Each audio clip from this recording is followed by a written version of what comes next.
Assalamualaikum warahmatullahi wabarakatuh. Perkenalkan, nama saya Lutfia Ramawati dari Prodi S1 Sistem Informasi 2018B dengan nomor NIM 1805 12 14 054. Di sini saya akan menjelaskan materi mengenai kerangka kerja keamanan informasi, organisasi dan tanggung jawab. Pengetahuan dasar untuk mengatur jaminan informasi di dalam perusahaan dan sebagai penjelasan konsep utama dari suatu perusahaan. Manajemen keamanan organisasi. Pembentukan struktur organisasi untuk mengelola jaminan informasi harus menyediakan kerangka kerja untuk memastikan bahwa persyaratan jaminan perusahaan dapat dipahami dan pertanggungjawabannya harus dialokasikan secara tepat di seluruh perusahaan. Pengaturan organisasi sangat penting untuk mengontrol informasi yang efektif. Peran keamanan dalam perusahaan. Suatu organisasi yang besar harus memiliki keamanan informasi yang menjadi peran penuh waktu, dan manajer fungsi ini sering disebut sebagai kepala jaminan informasi, manajer keamanan informasi, atau manajer keamanan nasional dalam organisasi kecil. Tugas utama dari manajer keamanan informasi yaitu mengkoordinasi kegiatan jaminan informasi di seluruh perusahaan, termasuk yang didelegasikan di luar tim. Koordinasi produksi kebijakan keamanan. Memahami resiko perusahaan dan profil dan bagaimana kita berkembang. Pemantauan efektivitas pengaturan jaminan perusahaan. Melaporkan mengenai keefektifan pengaturan jaminan kepada manajemen senior dan menyarankan adanya perbaikan. Menyediakan nasihat ahli tentang kepastian informasi yang penting bagi perusahaan. Menciptakan budaya pertukaran informasi yang baik dan praktek jaminan. Penempatan dalam perusahaan. Penempatan organisasi di sebuah perusahaan tergantung pada struktur persyaratan khusus dan budaya perusahaan. Oleh karena itu, tidak ada aturan pasti yang pasti tentang di mana peran kita harus ditempatkan secara spesifik dan bagaimana mereka harus diatur atau apa ruang lingkupnya. Sebagai peran pengaturan, fungsi jaminan informasi harus ditempatkan sebagai bagian dari struktur formal sehingga dapat memfasilitasi manajemen penuh dan koordinasi masalah jaminan di seluruh perusahaan. Tanggung jawab dewan atau direksi. Ketua dewan atau direktur merupakan salah satu orang yang memiliki tanggung jawab atas keseluruhan untuk melindungi aset sebagai bentuk perusahaan dan harus bertanggung jawab secara formal. Tanggung jawab utama mereka adalah memastikan implementasi pengendalian jaminan yang efektif di seluruh perusahaan.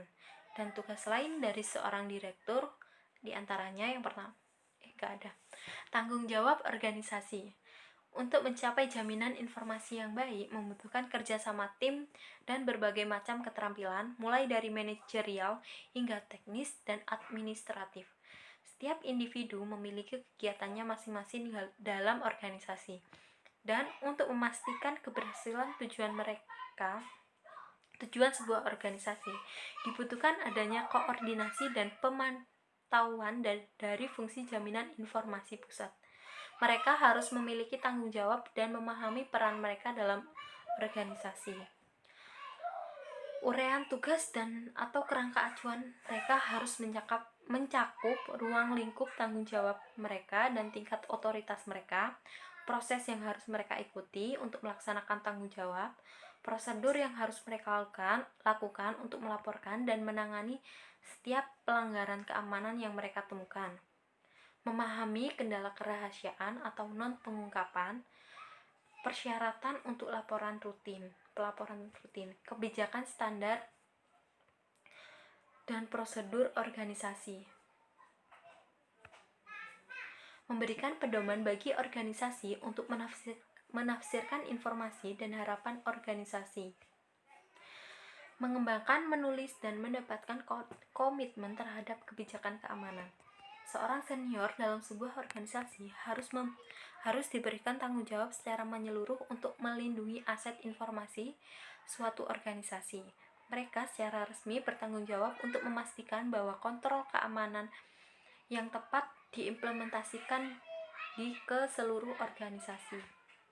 Mengembangkan kebijakan, standar, pedoman, dan prosedur operasional.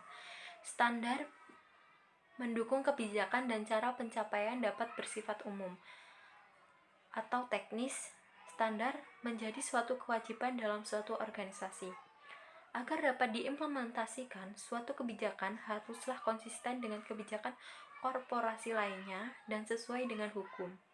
Kebijakan keamanan menyatakan bahwa organisasi sudah mulai mendekati dan menetapkan organisasi formalitasnya untuk mengajukan gugatan kepada semua orang. Keseimbangan antara pengendalian fisik, prosedural, dan teknis. Kontrol fisik, prosedur, dan teknis dapat memberikan mekanisme keamanan yang sangat efektif dan banyak membantu mengurangi kemungkinan terjadinya insiden. Namun, semuanya memiliki keterbatasan tertentu. Penggunaan yang tidak tepat memungkinkan terjadinya penyebaran informasi. Praktik pengguna akhir mendukung pengembangan kebijakan tingkat tinggi. Kebijakan penggunaan yang dapat diterima menunjukkan suatu komitmen organisasi terhadap jaminan informasi yang harus disetujui oleh direktur yang bertanggung jawab atas jaminan informasi. Selain itu, kebijakan penggunaan yang diterima harus merinci harapan pengguna dalam perlindungan aset informasi organisasi. Tata kelola keamanan informasi. Review, evaluasi, dan revisi kebijakan keamanan. Untuk memastikan bahwa kebijakan yang dibuat itu update, relevan, dan efektif, harus dilakukan peninjauan secara berkala yang dilakukan setelah adanya perubahan yang signifikan pada sistem atau sumber dayanya. Peninjauan ini melibatkan pemangku kepentingan termasuk pihak eksternal dan jika memungkinkan juga pihak otoritas pengatur juga terlibat dalam peninjauan. Keamanan audit dan ulasan. Peninjauan keamanan audit diperlukan untuk memberikan kesempatan yang baik untuk memahami berjalannya suatu pekerjaan di dalam perusahaan. Peninjauan dan audit harus dilakukan secara berkala atau ketika terjadi perubahan yang signifikan seperti upgrade sistem. Hak atas aset informasi diberikan kepada pemeriksa sistem dengan dibatasi pada keperluan data yang dibutuhkan saja. Oleh karena itu, perlunya monitori dan akses login untuk membuat jejak referensi. Para auditor ataupun pemeriksa harus diberi akses langsung ke salinan sistem yang terisolasi. Pelaksanaan keamanan informasi. Perencanaan yang baik merupakan sebuah dasar dari implementasi program jaminan informasi yang sukses. Perencanaan dapat digunakan sebagai alat untuk mendapatkan dukungan dari manajemen senior dan pemangku kepentingan utama dan untuk menunjukkan bagaimana program jaminan membantu mengurangi risiko dalam perusahaan. Perencanaan pelaksanaan membutuhkan waktu yang cukup lama karena harus mengidentifikasi beberapa hal di antaranya ada bagaimana program pelaksanaan akan mengatasi risiko dalam perusahaan dan menguranginya ke dalam tingkat yang dapat diterima. Kontrol atau alur kerja yang perlu disiapkan untuk mencapai ini. Tingkat usaha yang dibutuhkan dan tanggung jawab untuk setiap bagian dari program dan biaya skala waktu yang terkait dengan implementasi. Kemudian nanti kita akan mengidentifikasi bagaimana kemajuan perencanaan pelaksanaan ini akan dilacak. Arsitektur dan strategi keamanan. Strategi dan arsitektur keamanan informasi merupakan dua konsep yang relatif baru dalam implementasi jaminan informasi. Strategi keamanan informasi merupakan rencana untuk mengambil fungsi jaminan dalam suatu organisasi dari kenyataan di mana sekarang dengan segala masalah dan isu-isu yang beredar berharap bisa menjadi lebih baik di masa depannya. Hal ini memberikan petunjuk atau visi tentang bagaimana mencapai dan bagaimana mendukung organisasi itu ke depannya. Pengelolaan keamanan insiden. Pelaporan, pencatatan, dan manajemen insiden keamanan. Prioritas utama adalah memastikan bahwa semua orang di dalam organisasi tahu bagaimana cara mengenali sebuah insiden dan kepada siapa mereka harus melaporkannya, yang dapat dilakukan dengan berbagai cara, termasuk juga pelatihan kesadaran yang diadakan oleh perusahaan atau organisasi. Terdapat 5 fase pengelolaan insiden. Yang pertama ada pelaporan, investigasi, penilaian, tindakan korektif, dan review. Prosedur dan tim penanggulangan insiden. Incident Response Team atau IRT harus ditunjuk sebelumnya dan semua anggota tim tersebut harus diberikan pengarahan dan persiapan yang tepat, dan anggota harus berasal dari berbagai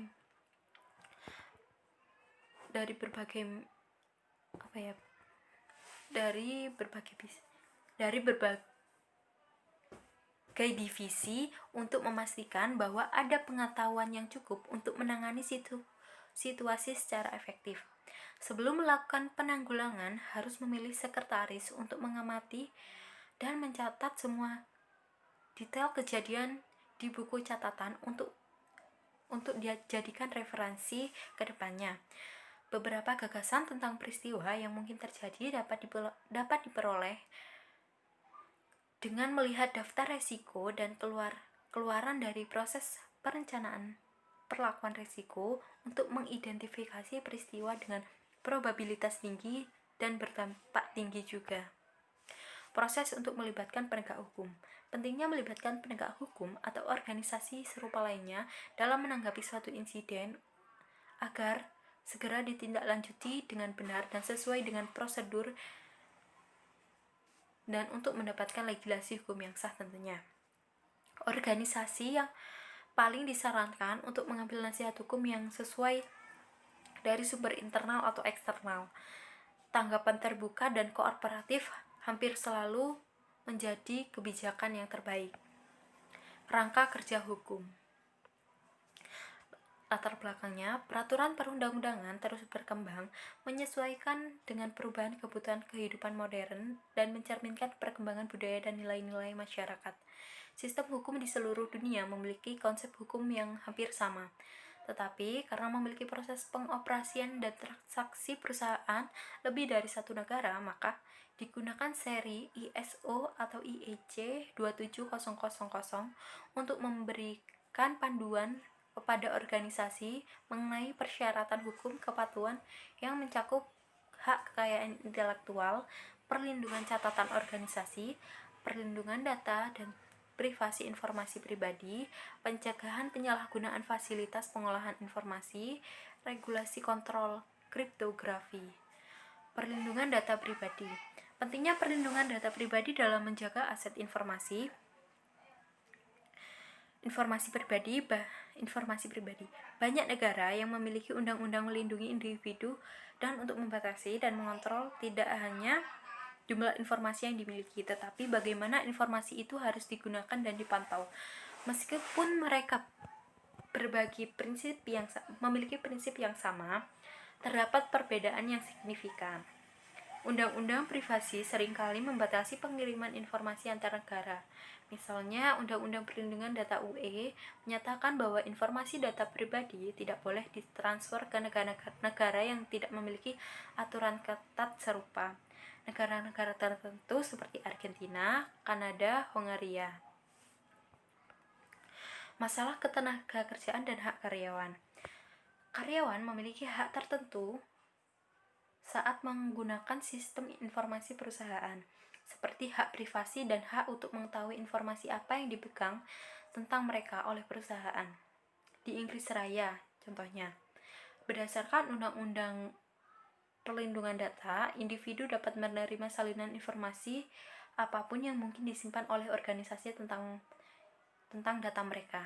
Ini disebut dengan permintaan akses subjek. Standar dan prosedur keamanan.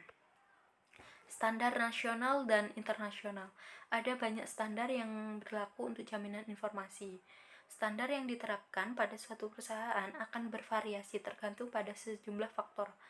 Sebagian besar standar diproduksi oleh organisasi nirlaba dan dan didanai oleh berbagai pihak yang memiliki kepentingan dalam keberadaan mereka. Organisasi internasional untuk standarisasi ISO adalah pengembang standar terbesar di dunia dan telah menerbitkan hampir 2000 standar internasional sejak didirikan pada tahun 1947. Organisasi ini didirikan untuk memfasilitasi koordinasi internasional dan penyatuan standar industri. Standar ISO terutama bersifat teknis dan mencakup sejumlah besar sektor termasuk pertanian, konstruksi, teknik, dan teknologi informasi. Standar ISO adalah seri ISO atau IEC 2700 adalah standar terkini untuk manajemen keamanan informasi. Dua standar utama dari seri ini adalah ISO 27001 dan ISO 27002.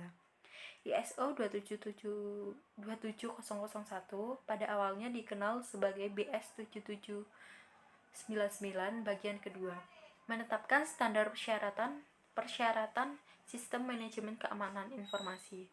Sertifikasi manajemen keamanan informasi. Sertifikasi jaminan informasi merupakan cara untuk menunjukkan bahwa kita menganggap serius jaminan informasi dan proses jaminan dan kontrol yang baik telah diterapkan. ISO menjalankan sejumlah skema sertifikasi sesuai dengan standarnya, termasuk ISO 27001 yang memungkinkan organisasi memiliki proses tata kelola dan manajemen jaminan informasi yang disertifikasi berdasarkan ISO 2701. Untuk mendapatkan akreditasi ISMS, Sistem Manajemen Keamanan Informasi, organisasi harus menjalani audit eksternal yang dilakukan oleh organisasi pihak ketiga yang terakreditasi. Ada juga standar ISO 27006 yang digunakan untuk memandu badan sertifikasi terakreditasi tentang proses formal untuk sertifikasi atau pendaftaran sistem manajemen jaminan informasi organisasi lain. Kesadaran akan standar teknis utama.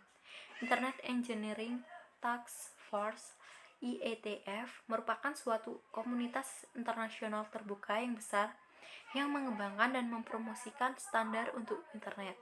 Pihak-pihak yang berkepentingan dalam pengembangan standar ini diantaranya ada perancang jaringan, operator, vendor, dan peneliti yang memiliki fokus topiknya masing-masing. Hasil dari pengembangan standar ini adalah RFC atau Request for Comment yang nantinya akan diterbitkan dalam bentuk dokumen. Dokumen RFC yang diterbitkan memiliki status sebagai standar yang diusulkan atau pernyataan informasional.